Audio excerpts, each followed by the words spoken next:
તો મિત્રો આજે આપણે વાત કરવાના છીએ કે ધોરણ 12ની અંદર બોર્ડની એક્ઝામની અંદર ખાસ ધોરણ 10 અને 12 બંનેની વાત કરીએ કે પેપર કેવી રીતે લખવું, પેપરનું પ્રેઝન્ટેશન કેવું રાખવું. કારણ કે મોસ્ટ ઓફલી બાળકોના પેપર હું જોતો હોઉં છું તો લખાણ અંદરનું બધું સાચું હોય છે, પરંતુ પ્રેઝન્ટેશનના કારણે બાળક માર્ક્સ કાપતું હોય છે. તો મિત્રો આજના વિડીયોની અંદર હું તમને સંપૂર્ણ માહિતી આપીશ કે બોર્ડની અંદર પેપર કેવી રીતે લખવું. બરાબર છે. અહીંયા મેં ધોરણ 12નો વિષય અર્થશાસ્ત્રનો એક ડેમો બનાવ્યો છે કે એક્ઝામની અંદર આપણે કેવું પ્રેઝન્ટેશન બતાવી શકે શિક્ષકને કે જેથી શિક્ષક આપણને આપણું જે લખાણ છે એ પૂરતા આપણને માર્ક્સ આપે, પ્લસ એક્સ્ટ્રા 2 થી 5 માર્ક્સ આપણને મળી શકે. તો વિડીયોના અંત સુધી બન્યા રહેજો મિત્રો, અને જો આ વિડીયો તમને પસંદ આવે તો તમારા અન્ય મિત્રોને શેર પણ કરજો. અને બીજું મિત્રો કે હજી સુધી તમે અમારી ચેનલ સબસ્ક્રાઈબ નથી કરી તો નીચે આપેલ સબસ્ક્રાઈબ બટન પ્રેસ કરો અને બાજુમાં આપેલ નોટિફિકેશન બેલ પણ પ્રેસ કરો. ધન્યવાદ મિત્રો. તો આપણે આગળ વાત કરશું કે ધોરણ 12ની અંદર ખાસ કરીને જે થિયરિકલ વિષય આવે છે, અર્થશાસ્ત્ર, સમાજશાસ્ત્ર, BA, તત્વજ્ઞાન, ભૂગોળ, આ બધા વિષયનું પ્રેઝન્ટેશન કેવું રાખવું. ધોરણ 10ની વાત કરીએ તો સમાજ, વિજ્ઞાન, ગુજરાતી. તો એ ડેમો સાથે હું તમને રજૂ કરવા માગું છું મિત્રો. તમે જોઈ શકો છો સેક્શન A મેં લખ્યો છે, હાવ સિમ્પ્લિફાઈથી લખ્યો છે મિત્રો. તમે જોઈ શકો છો. ખાસ પહેલું સ્ટેપ મિત્રો હું તમને કહેવા માગીશ કે ઉપર આપણને એક્ઝામની અંદર સેમ ટુ સેમ આ રીતના બોક્સ આપેલા છે ઉપરના હાસ્યામાં, બરાબર છે. સાઈડમાં આવો એક હાસ્યો હશે.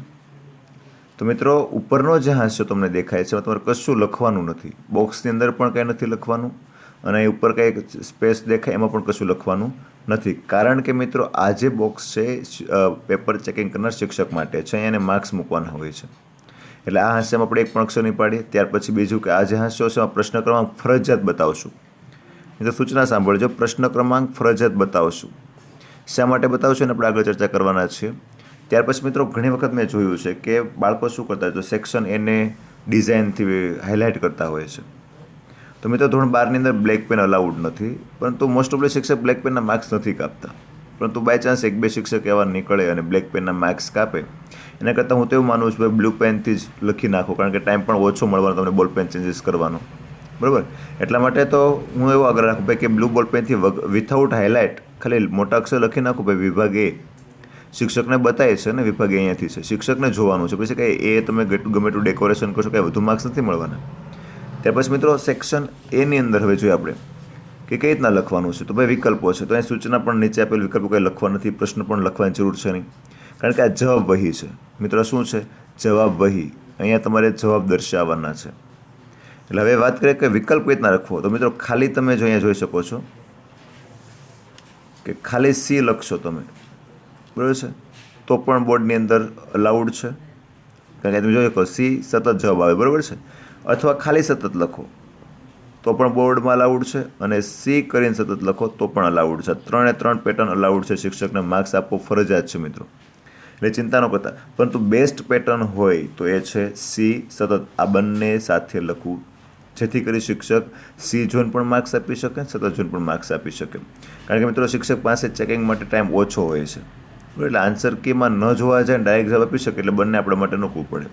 ત્યાર પછી એક સ્પેસ છોડી તમે 2, 3, 4, 5, 6 બધા જવાબ લખી શકો છો. તમે જોઈ શકો છો 12 સેક્શન એના વિકલ્પો એક પેજમાં દર્શાવ્યા. ત્યાર પછીના જે વિકલ્પો વધ્યા છે સેકન્ડ પેજની અંદર દર્શાવ્યા છે.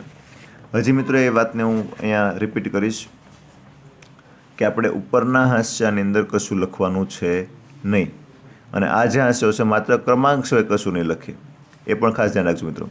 હવે તમે જોઈ શકો છો પેજ અમારું આખું કોરું પડ્યું છે મિત્રો. તો આ પેજમાં કશું લખશું નહીં, કારણ કે બોર્ડમાં આપણને ચોખ્ખી સૂચના આપવામાં આવે છે કે નવો સેક્શન નવા પેજથી લખો, બરાબર છે. અને શા માટે મિત્રો? તો ઉપર તમે જોઈ શકો કે અહીંયા મેં નવો સેક્શનનું હેડિંગ માર્યું હોય તો ઉપર શિક્ષક માર્ક્સ મૂકી શકે છે તે સેક્શનના.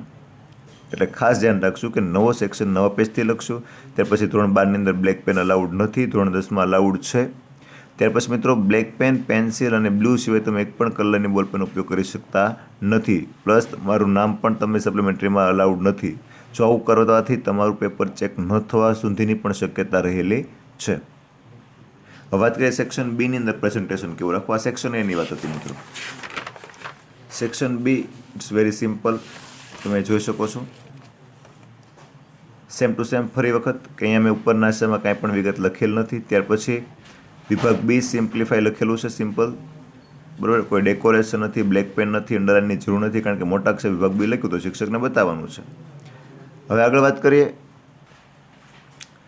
તો મિત્રો અહીંયા મેં જોયું કે પ્રશ્ન નંબર 16 જે છે અહીંયા હેડિંગ માર્યું છે 16. પછી પ્રશ્ન 16 હતો ભાઈ કે આકૃતિ એટલે શું, મતલબમાં કે આકૃતિ મારે વ્યાખ્યા લખવાની હતી, તો મેં ખાલી હેડિંગ માર્યું છે આકૃતિ મિત્રો. જો મેં એ સૂચના એક પણ નથી લખ્યો, પ્રશ્ન પણ લખ્યો નથી મિત્રો, ડાયરેક્ટ જવાબ જ લખવાના છે. અને વ્યાખ્યા છે તમે ડબલ કોમાની અંદર દર્શાવી શકો છો મિત્રો, હાઇલાઇટ કરી શકો છો, બરાબર. ત્યાર પછી તમે જોઈ શકો 17મો પ્રશ્ન, 18મો પ્રશ્ન.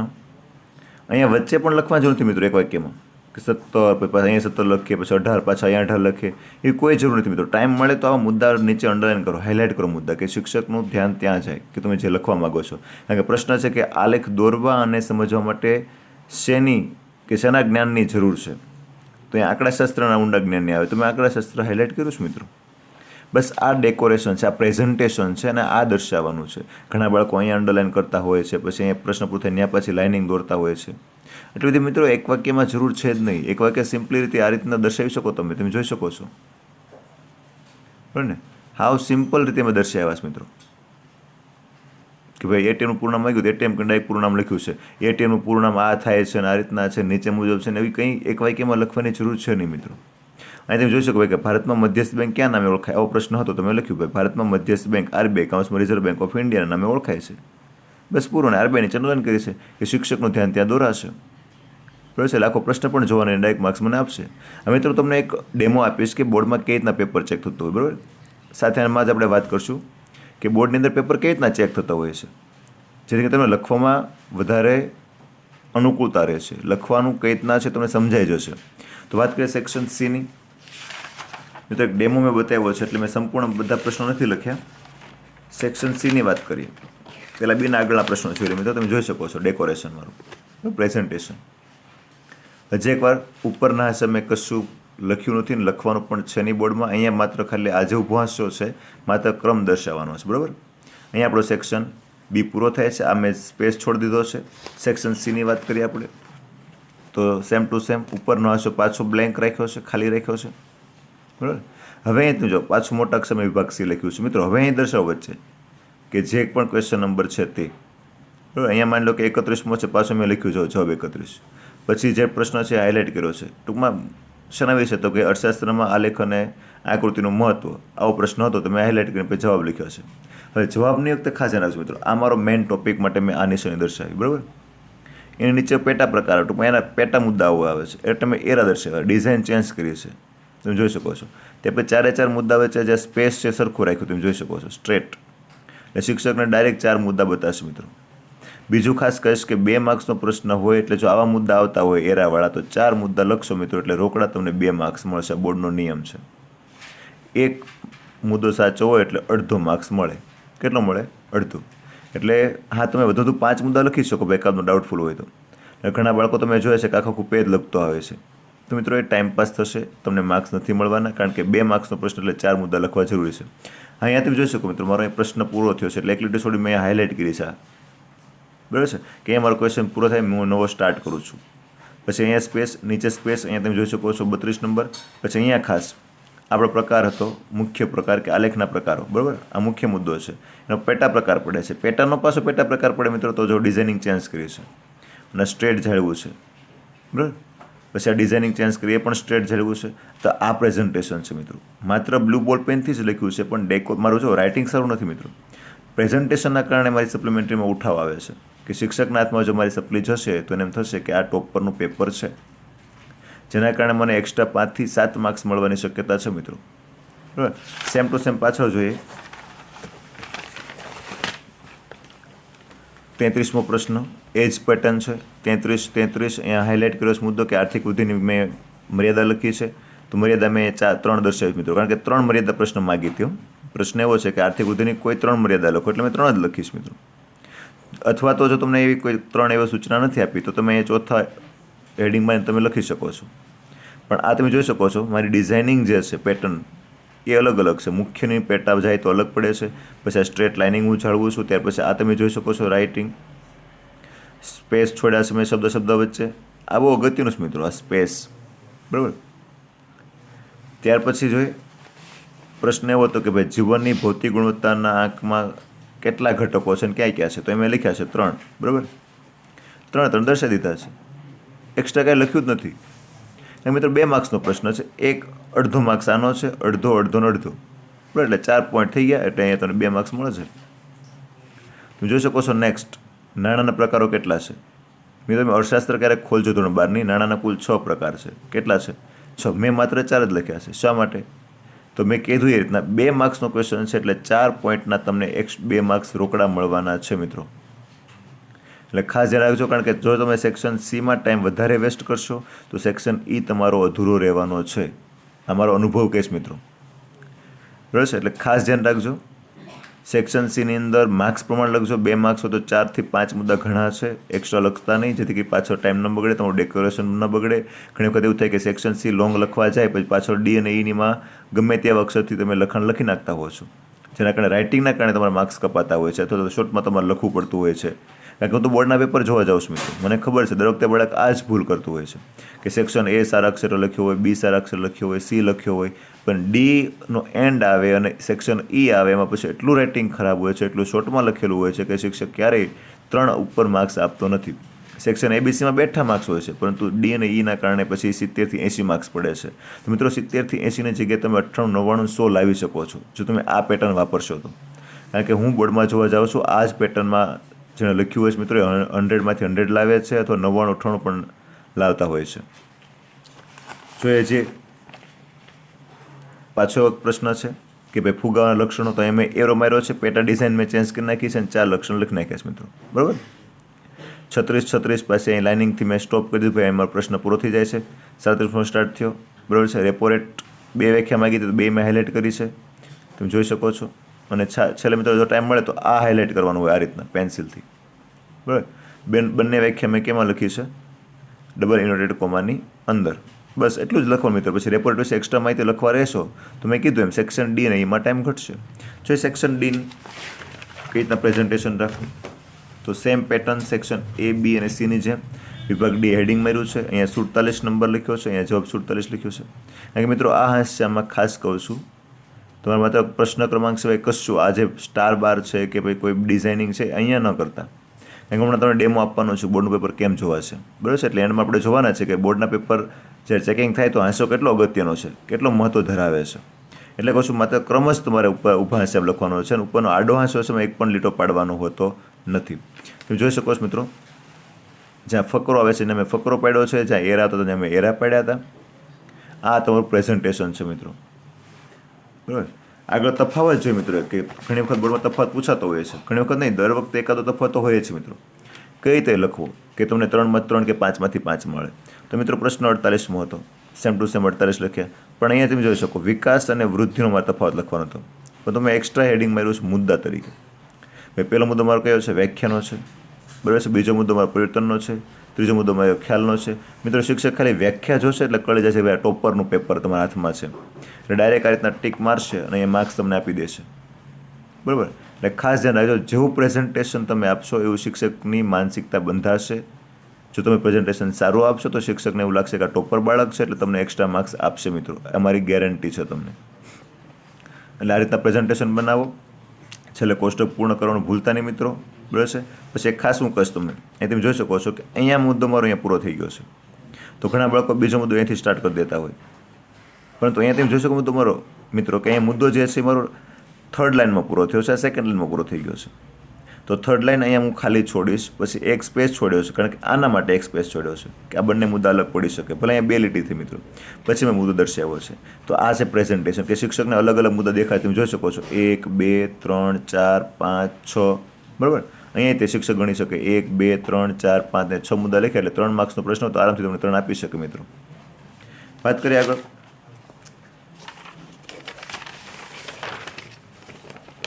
આ પણ એક 3 માર્ક્સનો છે સેક્શન ડીનો પ્રશ્ન, કે માથાદીઠ આવકનો વૃદ્ધિદર વિશે માહિતી લખવાની હતી, તો મેં સમજી થોડીક લખી છે. પછી કોષ્ટક દર્શાવ્યું છે મિત્રો.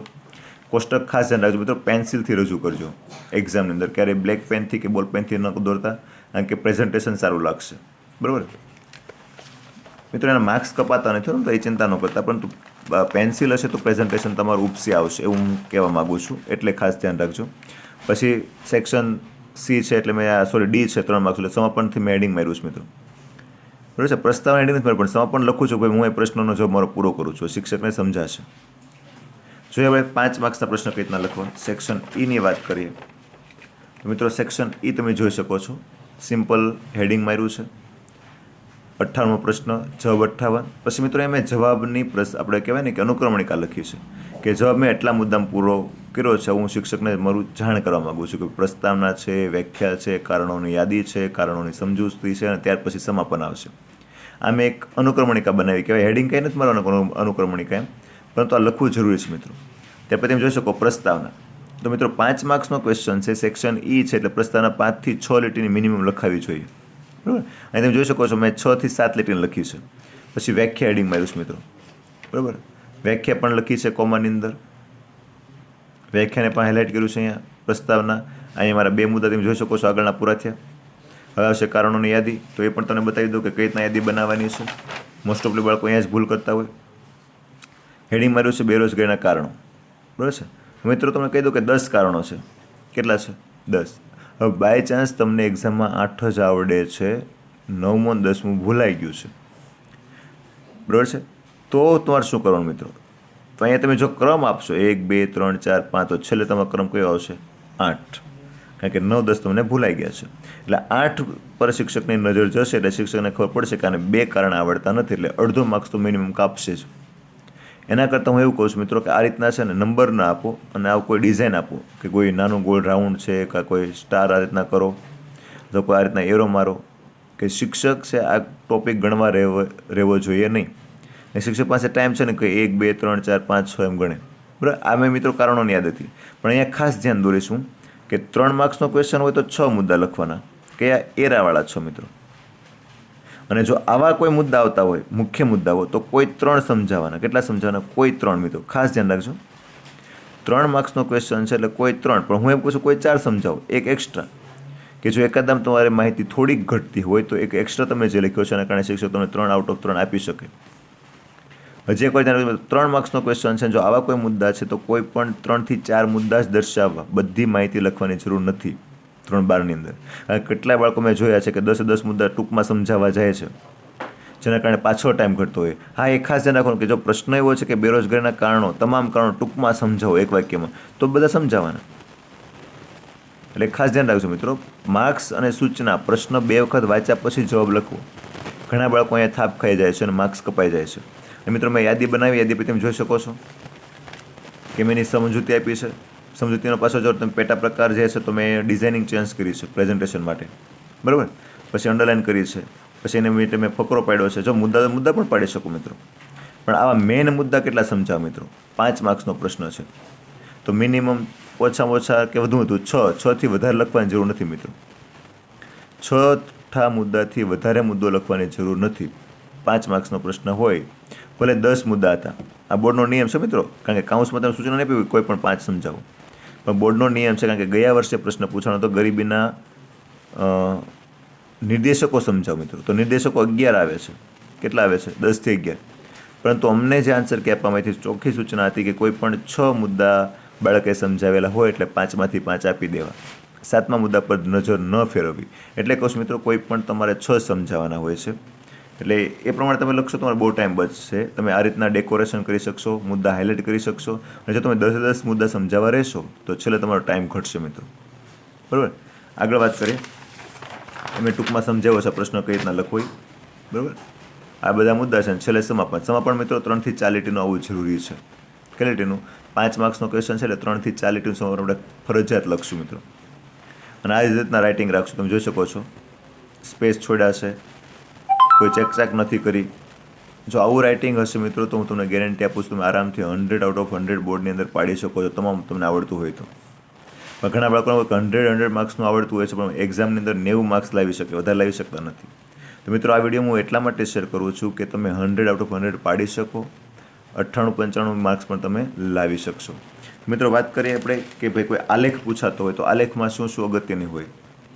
ધોરણ 12માં આલેખ પૂછાય છે તો આલેખમાં મિત્રો ખાસ ધ્યાન રાખજો કે અહીંયા એક સ્કેલ માપ તમારે લખવું ફરજિયાત છે. શું જરૂર છે? સ્કેલ માપમાં એક્સ અને વાય એક્સ બંનેની વિગતો લખવાની કે એક્સ અક્ષ પર તમે શું લીધું છે અને વાય એક્સ પર શું લીધું છે. મિત્રો વાય એક્સ પર હંમેશા સ્કેલ માપ આવતું હોય છે. એ તમે જોઈ શકો છો મેં લખ્યું છે કે 1 વર્ષ કે 1 સેમી બરાબર 5 સંખ્યા લીધી છે. કેટલી સંખ્યા લીધી છે? 5. તમે એનું પ્રેઝન્ટેશન પણ જોઈ શકો છો. એક્સ અને વાય બંને ધરી પરની વિગતો મેં દર્શાવી છે કે એમાં શું અહીંયા વર્ષ છે, સ્ત્રીઓની સંખ્યા છે. પછી આ જે એરો તમને દેખાય છે મિત્રો, બરાબર છે, આને કહેવાય છે કે ટૂંકી માહિતી આગળની કાપી નાખી. મેં 905થી સ્ટાર્ટ કર્યું, પછી 5, 910, 915, એટલે સ્કેલ માપ મેં 5નું લીધું છે, પણ 0 પછી ડાયરેક્ટ 905 આવ્યા, તો બાકીની સંખ્યા અહીંયા મેં કાપી ગણાય, એટલા માટે મેં આ દર્શાવ્યું છે. ત્યાર પછી એ આ ઊભો વાયક્સ પછીનો મેં જે પહેલો સ્તંભ દોર્યો છે એની વચ્ચે મેં 1 સેમીનું ગેપ છોડ્યું છે. તો મિત્રો બધા સ્તંભ વચ્ચે મારે 1 સેમી અંતર રાખવું ફરજિયાત છે, બરાબર. ત્યાર પછી બધા સ્તંભની ડિઝાઇનિંગ સરખી રાખી, કારણ કે સાદી સ્તંભ આકૃતિ છે. આ 5 એવો તો ડિઝાઇનિંગ બદલી નાખવી મિત્રો, શેડ બદલી નાખવા. તો આ છે આપણો આલેખ. એનું વિશ્લેષણ મેં પાછળ લખ્યું છે.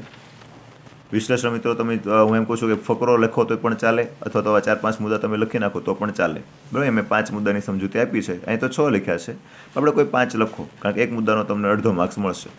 કેટલો મળશે? અડધો. બહુ લોંગ લખવાની જરૂર નથી મિત્રો, આ તો મેં સમજૂતી માટે લોંગ લખ્યું છે.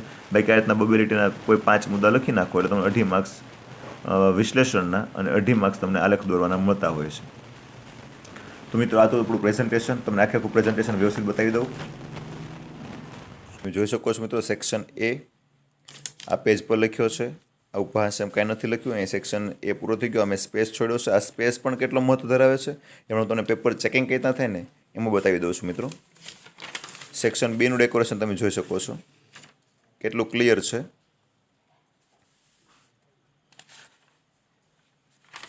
આ સેક્શન સી તમે જોઈ શકો છો. એમ મિત્રો બી પૂરો થયો છે મારો, બરાબર. સેક્શન સી તમે જોઈ શકો છો.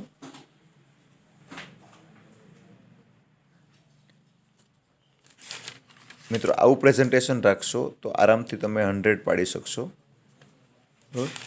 આ પ્રેઝન્ટેશન છે, તમે જોઈ શકો છો.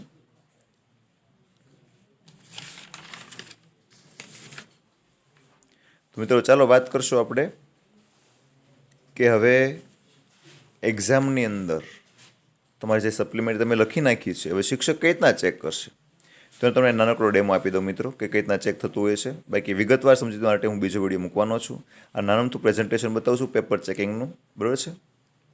તો અંત સુધી બન્યા રહેજો. તો ચલો વાત કરીએ હવે કે પેપર કઈ રીતના ચેક થતું હોય મિત્રો. તો મિત્રો અહીં તમે જોઈ શકો છો, અહીં ઉપર શિક્ષક છે એ લખશે, બરાબર છે. ઉપરનો જે આંસો છે એને શિક્ષક રેડ બોલ પેનથી એ લખશે. ત્યાર પછી મિત્રો અહીં તમે ખાસ ધ્યાન રાખજો કે આ જે ઊભો હાંસ્યો છે, બરાબર છે, આ રીતના શિક્ષકને ચેક કરવાનું હોય, રાઈટ છે કે રોંગ છે. માની લો કે રોંગ હોય તો રોંગ, રાઈટ હોય તો આ રીતના. આ બોર્ડનો નિયમ છે મિત્રો. પછી અહીંયા પાછો એક માર્ક્સ પણ મૂકવાનો છે આ રીતે. હા, ખાસ ધ્યાન રાખજો, આ બોર્ડની બેઠી પેટર્ન છે મિત્રો. પછી આ જ માર્ક્સ પાછા ઉપર ખેંચવાના હોય. માની લો કે 1 1 1 પછી 0 છે, અહીં તો 0 મૂકવો જરૂરી છે આ રીતે. પછી અહીં લખે 1 1 1 0, પછી જે કંઈ આવતા હોય જેટલા ખાના હોય એટલા ખાનામાં દર્શાવે અને છેલ્લે ટોટલ અહીંયા મારે છે મિત્રો. માની લો કે 14 માર્ક્સ થયા. કેટલા થયા છે? 14, બરાબર. આપણે જોઈ લઈએ. માની લો કે રીતના 14 કે ભાઈ આ સાચું છે, આ પણ સાચું છે. આ રીતના સ્પીડમાં ચેક કરશે, બરાબર. તમે જોઈ શકો છો કે ભાઈ યસ યસ યસ. કેટલા માર્ક્સ થયા મિત્રો? તો કે 14. તમે ઉપર જોઈ શકો છો અહીં 14 દર્શાવ્યા છે મેં મિત્રો. આ જ માર્ક્સ અહીંયા પણ લખશે. જો ખાસ ધ્યાન રાખજો, ક્યાં લખશે? અહીંયા શિક્ષક 14 આ રીતના. સેક્શન પૂર્ણ થાય છે ત્યાં. એટલા માટે કહે છે કે સેક્શન પૂરો થાય તે જગ્યા છોડો, નવા પેજથી નવો સેક્શન લખો. હવે આ 14 માર્ક્સ, આ 14 માર્ક્સ અને એ 14 બંને 14 છે ફ્રન્ટ પેજ ઉપર તમે જોઈ શકો છો. બોર્ડની એક્ઝામમાં આવું તમને આપેલું હોય છે કે સેક્શન એ પરીક્ષકે આપેલ ગુણ, તો અહીંયા લખશે 14 ગુણ. કેટલા લખશે? 14. અહીંયા પરીક્ષક પોતાની સિગ્નેચર કરશે. અહીંયા જે કંઈ નંબર આપેલો હોય, નંબર અહીંયા લખશે. 4 આંકડાનો હોય, 5 આંકડાનો, 2 આંકડાનો હોય તે. આ એક સેક્શન, એક શિક્ષક એક સેક્શન જોશો મિત્રો. હા, માની લો કે મેં સેક્શન એ જોઈ નાખ્યું એટલે હું મારા બાજુમાં જે શિક્ષક બેઠો હોય એને આપી દઈશ, એ સેક્શન બી જોશે. માની લો કે સેક્શન બીની વાત કરી. હવે આ સેક્શન બી છે, બરાબર. તો સેમ ટુ સેમ અહીંયા ફરી વખત બી હેડિંગ મારશે. પહેલાં એ માર્યું તો મેં બી મારશે. પછી અહીંયા જોશે કે ભાઈ સાચું છે તો કે અહીંયા આ રીતના, બરાબર, આ રીતે.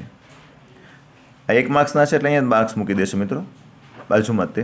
માની લો કે જોઈ લઈએ આપણે કેટલા થયા, તો કે ભાઈ 1 2 3 4 5 6 ક્રમશઃ જોઈએ તો કે 1 2 3 4 5 6 એ ટોટલ અહીંયા મૂકવાનું છે 6.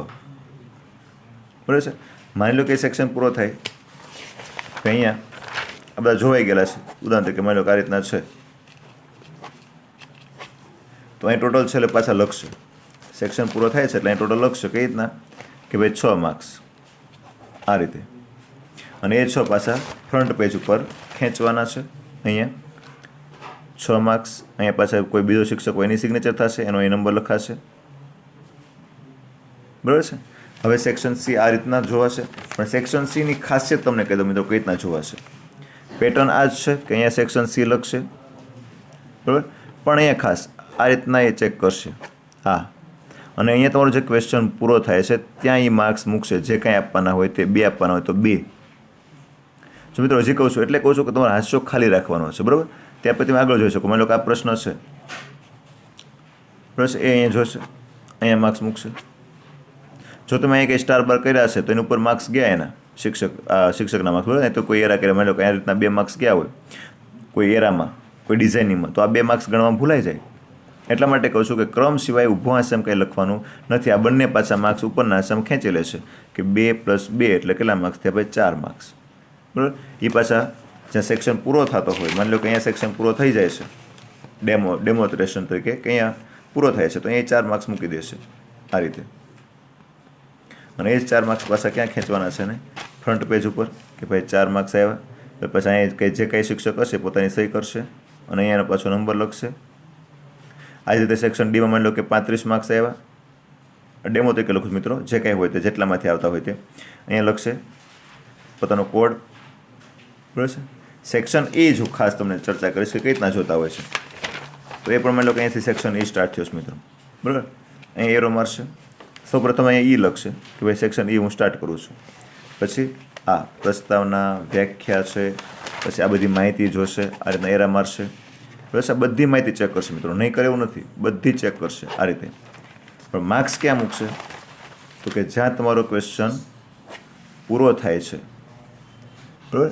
જ્યાં તમારો ક્વેશ્ચન પૂર્ણ થાય છે ત્યાં, કે મતલબ 5માંથી 5 છે તો અહીંયા મૂકશે. અને આલેખમાં કઈ રીતના મૂકશે મિત્રો એની ચર્ચા કરી દઉં. તો આલેખ હોય તો એક ટીક અહીંયા મારશે, એક ટીક અહીંયા મારશે, પછી એક આ મારશે, અહીંયા મારીને અહીંયા ટીક મારશે. 1 2 3 4 ને 5. જો 5 ટીક સાચી છે તો અહીંયા 2.5 માર્ક્સ તમારા મુકાશે. કેટલા મુકાશે?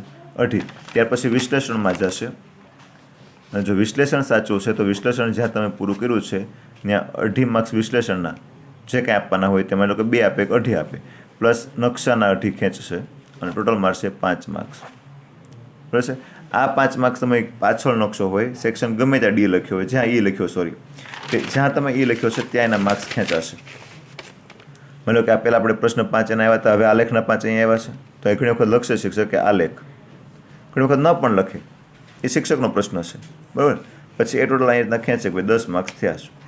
એ પાછો તમે જ્યાં સેક્શન પૂરો કર્યો છે, બરાબર, જ્યાં સેક્શન પૂરો થયો ત્યાં પાછા ટોટલ માર્ક્સ છે સેક્શન કે ભાઈ 10 માર્ક્સ ઈમાં છે, કાં તો ઈ કરીને 10 લખે, અને પાછા એ જ ફ્રન્ટની અંદર માર્ક્સ ખેંચાશે તમારા 10. અહીંયા પાછળ કોઈ પણ શિક્ષકની સહી આવે, એનો કોડ લખશે. હવે મિત્રો જે શિક્ષકે સેક્શન એ જોયો છે એ ટોટલ મારશે કે ભાઈ 10 14 ને 5 19 વધી ગઈ 1 2 3 4 5 6, તો કે 69 માર્ક્સ થયા. એ પાછા અહીંયા પૂર્ણાંકમાં લખશે, ત્યાર પછી શબ્દોમાં લખશે કે 6 9, પછી જેને ટોટલ માર્યું છે શિક્ષક પણ અહીંયા સિગ્નેચર કરશે મિત્રો આ રીતનું. ત્યાર પછી હવે માની લો કે તમારે જો 90 પર માર્ક્સ ગયા છે, શેના પર ગયા છે 90 અપ, તો પેપર તમારું બીજી વખત ચેક થશે. એ બોલપેન હશે બ્લેક કલરની, કઈ હશે બ્લેક કલરની, આખું જેમ મેં જે રીતે રેડ પેનથી જોયું છે એ જ રીતે બ્લેકથી જોવાશે. અને બ્લેકમાં પણ 90 અપ રહે છે, તો ફરી વખત ત્રીજી વખત જોવાશે, અને એ હશે ગ્રીન પેન. કઈ પેન હોય છે? ગ્રીન. અને એમાં જો 90 અપ તમારે આવે મિત્રો તો એ છેલ્લે એ 90 અપ ખેંચાય તમારા અને ફાઇનલ રહી. એટલે જેટલા બાળકો 90 માર્ક્સ લાવે છે મિત્રો એ લોકોનું પેપર 3 વખત ચેક થતું હોય છે, પછી 90 આવતા હોય છે. અને હા, જો 35 નીચે એટલે કે ફેલ થતું હોય બાળક બરાબર છે, તો પણ આ રીતના 3 વખત પેપર ચેક થતું હોય છે. પછી માની લો કે ફેલ નથી થયું, બરાબર છે, તો પણ મિત્રો જેને સેક્શન એ લખ્યો છે પેન્સિલથી આખું વેરીફાઈ કરશે, ટોટલ બધા અંદરના ટોટલે જોશે, આ ટોટલ પણ જોશે અને પછી અહીં સિગ્નેચર કરશે કે ભાઈ ટોટલ બરોબર છે કે નહીં. પછી આમાંથી 30% પેપર ફરી વખત બ્લેક પેનમાં ટોટલમાં જશે, અંદર રીચેક થશે. એટલે મિત્રો બોર્ડની અંદર કોઈ પણ ખામી નથી પેપર ચેકિંગમાં. ઘણા બાળકો કહેતા કે મારું પેપર વ્યવસ્થિત ચેક નથી થયું, મેં બહુ સારું લખ્યું હતું, તો એ ખોટું જ મિત્રો. પેપર તમારું ક્લિયર, વ્યવસ્થિત, નિયમ પ્રમાણે જ જોવાય છે, નિયમ પ્રમાણે જ માર્ક્સ મળે છે. શાયદ તમારું મેં કીધું એમ પ્રેઝન્ટેશનમાં ખામી હોય તો માર્ક્સ તમારા કપાશે મિત્રો. એટલે આજે આપણે પ્રેઝન્ટેશનની વાત કરી, સાથે સાથે પેપર કેટલા ચેક થાય તેની પણ વાત કરી છે. તો હું આશા રાખું કે તમને આ વિડીયો પસંદ આવ્યો હશે અને તમે તમારા મિત્રોને શેર કરવાનું તો મિત્રો ભૂલતા નહીં. ધન્યવાદ.